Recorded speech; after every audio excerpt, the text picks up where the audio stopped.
Bonjour à tous. Une nouvelle vidéo aujourd'hui sur la stratégie, vue par un enseignant qui enseigne depuis 15 ans sur le parcours, donc qui est avec les élèves en situation de difficulté. Voilà, plutôt que d'expliquer, le fait de vivre avec les gens, il n'y a rien de mieux pour comprendre les choses. Donc pour moi, c'est incroyable, c'est-à-dire que je vais vous expliquer quelque chose dont j'ai jamais entendu parler, et pour moi qui devrait être une base pour tous. Voilà. Alors cette vidéo s'adresse à tout le monde, aussi bien aux débutants qu'aux joueurs expérimentés. Voilà. Donc au-delà d'une simple optimisation du jeu, la stratégie devrait avant tout également permettre de prendre conscience de son niveau, une conscience objective. C'est comme quand vous parlez à quelqu'un d'autre, il vous apprend des choses sur vous, vous avez l'impression de vous connaître, et puis finalement, des fois vous pouvez passer à côté des choses. Là, c'est pareil au niveau du jeu, c'est très important de pouvoir avoir le plus conscience possible de ce qu'on est, ou de ce qu'on fait. Ça permet également de mettre en place des paliers de progression, ça devrait permettre de mettre en place des paliers de progression, c'est-à-dire que, en fait, vous avez certainement vu que des fois au golf on reculait, en fait, de niveau, des fois on s'améliore et des fois on recule, voilà. Donc ça veut dire que dans l'apprentissage, d'abord, on n'a pas mis de palier de progression, et ensuite que le joueur classique est toujours sur le fait de faire mieux, mais en fait, il n'a pas construit cette performance, pas suffisamment construit cette performance. C'est pour ça que le niveau peut fluctuer. Donc par exemple, là, quand vous sortez du confinement, vous jouez bien le premier jour en général, puis après le jeu se dégrade. Voilà. Ou alors, vous jouez bien à un moment donné, puis vous jouez pas bien à un moment donné, mais sans savoir pourquoi. Voilà. Donc des paliers de progression. D'adapter son niveau en fonction de sa forme et de sa difficulté. De sa forme et des difficultés. Donc ça veut dire qu'on devrait s'adapter à ce qui se passe plutôt que de chercher tout le temps à être le plus performant possible. C'est-à-dire qu'il y a des jours où on est plus ou moins en forme, et il y a des moments où il y a plus de difficultés que d'autres. Donc plutôt que d'essayer de faire quelque chose sans s'adapter, on va se confronter souvent à des murs, en fait, qui font qu'on va complètement ne pas pouvoir jouer. Voilà. Alors que si vous n'êtes pas en forme, ou si les difficultés sont importantes, on va diminuer sa stratégie, et donc ça va nous permettre de revenir dans le rythme et de repartir. Voilà. Donc on dit la constance au golf est un mythe, donc il faut apprendre à gérer l'inconstance, il faut apprendre à s'adapter, alors qu'on a appris à jouer aux joueurs de façon théorique, donc on leur dit voilà, c'est comme ça, et puis vous y allez, et puis les joueurs sont dans des croyances, et puis du coup ils sont pas adaptables. Du coup souvent ils se mettent en face de murs complets. C'est pour ça qu'on dit que c'est au pied du mur qu'on voit le maçon. Voilà. Elle doit permettre de mettre en place des bases d'entraînement mental, c'est-à-dire qu'on va voir que c'est lié aussi, que tout est lié, donc c'est une incidence, et donc ça nous permet de progresser mentalement aussi. De trouver la zone de performance idéale 90% du temps. Donc ça veut dire qu'on nous a appris à jouer au-dessus, d'avoir des objectifs très très hauts, viser les étoiles, et puis vous aurez le ciel, ou voilà, c'est des choses comme ça que j'entends. Pour moi, c'est quelque chose qui est faux. C'est-à-dire qu'en fait, on peut se fixer des objectifs importants. Par contre, c'est important aussi de comprendre ce qu'on peut faire et ce qu'on ne peut pas faire. Voilà, ce qu'on pourra faire peut-être plus tard, mais ce qu'on peut faire à un moment donné. Et surtout, d'arriver à faire quelque chose de simple et qu'on peut maîtriser facilement. Donc ces 3 prises de conscience de niveau nous permettent de jongler avec les 3, de nous adapter à ce qui se passe, et puis également, en jonglant en fait avec ces 3 choses, on arrive à revenir petit à petit vers ce qu'on appelle la zone, c'est-à-dire l'endroit où on se sent bien. Voilà. Et on devrait se sentir bien 90% du temps sur le parcours, c'est-à-dire jouer tranquillement en maîtrise. Et après, savoir dans cette zone comment optimiser cette zone, c'est-à-dire on se sent bien, et on se sent bien en augmentant les paliers de difficulté. Voilà. Donc là, c'est donc l'introduction en préambule stratégique. C'est-à-dire que pour aborder la stratégie, pour moi, on est passé à côté de choses. Et donc là, il y a 5 choses que je vais vous parler avant de parler vraiment de stratégie pure. Donc dans ces 5 choses, il y a la première chose, c'est l'ordre d'apprentissage des qualités physiques. Donc c'est-à-dire que dans les arts martiaux poussés, dans d'autres activités sportives, on le sait. Au golf, on le sait pour beaucoup, mais ce n'est pas passé, ce n'est pas dit au grand public, ce n'est pas acté. Alors c'est pour ça que la démarche les démarches internationales vise à changer les règles, qu'on a avancé des départs cette année, on va avancer les départs pour les débutants et même pour la majorité des joueurs. C'est-à-dire on dit qu'on devrait apprendre du green au départ et non du départ au green. Et donc dans ces ordres d'apprentissage de qualité physique, on a la précision, la régularité, la vitesse, la puissance. Et on devrait apprendre dans cet ordre. Nous, qu'est-ce qu'on fait en apprenant en practice? On apprend l'inverse. On apprend puissance, vitesse, régularité, précision. Quand on commence par la précision et la régularité, on active ce qu'on appelle le système limbique. C'est une maîtrise profonde, c'est ce que vous activez en fait quand vous conduisez une voiture. Vous ne vous dites pas, bah tiens, je vais appuyer sur ma main gauche pour que le volant tourne à gauche. Ça se fait automatiquement. Voilà. Et ça, au golf, on ne l'a pas suffisamment pris en compte dans l'apprentissage. Du coup, les mouvements ne sont pas assez ancrés. Du coup, on est dans le néocortex. Donc le nouveau système, c'est le nouveau cerveau, on appelle ça le nouveau cerveau conscience, avec cette partie-là qu'on analyse les choses, etc. Et donc on apprend avec cette partie-là, mais on ne sait pas se servir du cerveau limbique, et sur le parcours, c'est le cerveau limbique qui va prendre le dessus. Manque de peau. Donc cet ordre d'apprentissage, il est important parce qu'il active le système limbique, et donc on devrait apprendre comme ça. Donc par des petits coups près du green, et puis après agrandir les coups. Voilà.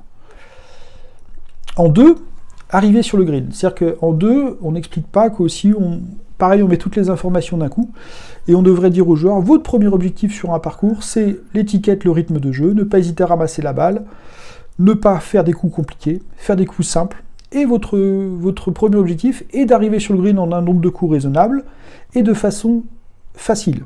C'est-à-dire de dire, voilà, je vais arriver en 4 sur le green, en 5 sur le green, ou même sans compter au départ, voilà, mais juste d'être régulier dans ses coups, et puis d'arriver, enchaîner les coups réguliers, puis d'arriver sur le green régulier, c'est un peu une balade, voilà, une maîtrise. Voilà. Première chose, on devrait donc plutôt donner un objectif minimum qu'un objectif maximum. Voilà. Club de même longueur, numéro 3, on devrait expliquer aux gens, ça c'est de la stratégie, ça rentre dans la stratégie, bon, tout ce que je vous dis c'est aussi en relation avec la stratégie de toute façon, mais donc on devrait expliquer aux joueurs que par exemple un débutant qui se sert d'un fer neuf pendant la première année, ça va être beaucoup plus simple pour lui, il va faire beaucoup plus de progrès, parce que d'abord il va activer beaucoup plus le cerveau limbique, il va pouvoir comparer les coups et être dans la régularité, et donc il va avoir qu'un seul club à maîtriser.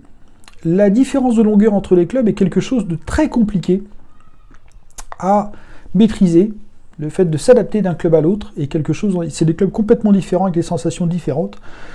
Donc si on s'entraîne un petit peu, ça va vite aller, ou si on est jeune, si on est sportif, etc., si on est adaptable, ça va vite aller. Mais c'est quand même plus performant, on est quand même plus performant. Donc quelqu'un qui va apprendre qu'avec un fer neuf pendant une année, il va être beaucoup plus performant que s'il prend tous les clubs d'un coup. Voilà. Il va être plus performant dans la longueur ou dans certains coups. Mais par contre, dans le résultat, il va être moins performant. C'est là que je vous parlais de conscience. Et c'est là que c'est compliqué, parce que le cerveau retient les choses positives, et il oublie les choses négatives. Or, sur le parcours, votre mauvais coup, il a autant d'importance que le bon coup. Donc c'est pour ça que l'apprentissage sur le parcours et l'entraînement sur le parcours est très important, c'est pour ça que vous voyez beaucoup de joueurs professionnels s'entraîner avec 2 balles, et prendre la moins bonne des 2 balles. Alors que dans les jeux amateurs, qu'est-ce qu'on fait? On prend 2 balles, on prend la meilleure des 2 balles, pour encourager les gens. Alors c'est bien, mais par contre, si on encourage les gens et on leur met un peu un voile sur la face et que les gens n'ont pas conscience des choses, eh ben, ils ont une difficulté plus tard. Donc on dit, plus on prend conscience tôt de la difficulté, et moins on aura de difficultés. Voilà. J'avais fait un plan, mais à chaque fois je sors du plan. Donc la longueur des clubs, on sait aussi maintenant qu'il y a des clubs qui se fondent de même longueur, et j'ai pu constater chez les élèves que des séries de clubs de même longueur les aidaient énormément. Voilà. Donc ça, quelque chose de très important. Quand j'ai vu De Chambaud gagner avec sa série de clubs de longueur identique, je n'étais pas du tout étonné. Voilà. Longueur et niveau, c'est-à-dire qu'on devrait expliquer que effectivement, donner les objectifs aux gens, disant voilà, la première année c'est de faire 100 mètres, de faire un peu plus si vous voulez pour vous amuser, etc. Mais surtout, ce que je vous demande, c'est un minimum de faire 100 mètres 95% du temps, d'être régulier. Voilà. Donc donner les objectifs minimums et donc de dire, voilà, servez-vous que d'un club, soyez régulier, et donc par exemple au bout de 4 ans, ça va être la longueur de référence, elle va être 150 mètres, voilà, 4 ans ou 10 ans, ou peu importe. Quelqu'un qui a 5 d'handicap, il va faire à peu près 200 mètres, il a besoin de faire 200 mètres pour scorer. Quelqu'un qui a 10 d'handicap, ça va être 180 mètres. Voilà, donc c'est la longueur minimum pour arriver à un score. Plutôt que de demander une longueur maximum, on va demander une longueur minimum contrôlée. Et donc c'est une longueur que le joueur est capable de faire 15 fois de suite. 15 fois de suite de façon régulière, à 20% de la distance. Donc par exemple, il fait un coup, par exemple pour un débutant, son objectif est de faire 100 mètres la première année, et sur 20 mètres de large. Donc c'est-à-dire qu'on demande vraiment d'être précis, régulier, avant d'être plus long. Voilà. Et on devrait donner des objectifs de longueur en fonction du niveau aux gens. En 5, l'activation du système limbique.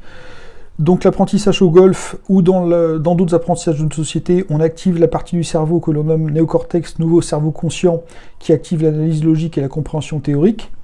En opposition sur le parcours, on va activer majoritairement le cerveau limbique, qui enregistre de façon plus profonde l'ancrage du geste, le geste automatique, lorsqu'on conduit, etc. Donc on apprend avec le néocortex, en fait on devrait apprendre avec le système limbique pour établir une base et des paliers. Et ces bases, ça va être une base minimum, et ça veut dire qu'on va ancrer des choses, on va déterminer les choses. Comme on n'explique pas ça aux gens, les gens ont l'impression d'arriver à jouer, et ils peuvent avoir des creux pas possibles. C'est pour ça que beaucoup de gens arrêtent dans notre métier, dans notre jeu, et ça c'est quelque chose de très important. 75 000 joueurs par an arrêtent sur 10 ans, ça fait 750 000 joueurs qui ont essayé le golf et qui ont arrêté. Voilà. Donc ça c'est quelque chose de très important, c'est pour ça que le système mondial change, parce qu'il se rend compte qu'il y a un problème, que le jeu est trop difficile, pas bien expliqué au départ, avec les mauvais objectifs. Voilà. Alors que si on le prend comme il faut, c'est un jeu très sympa, sans aucun désagrément. Bien sûr, ça devrait être le cas.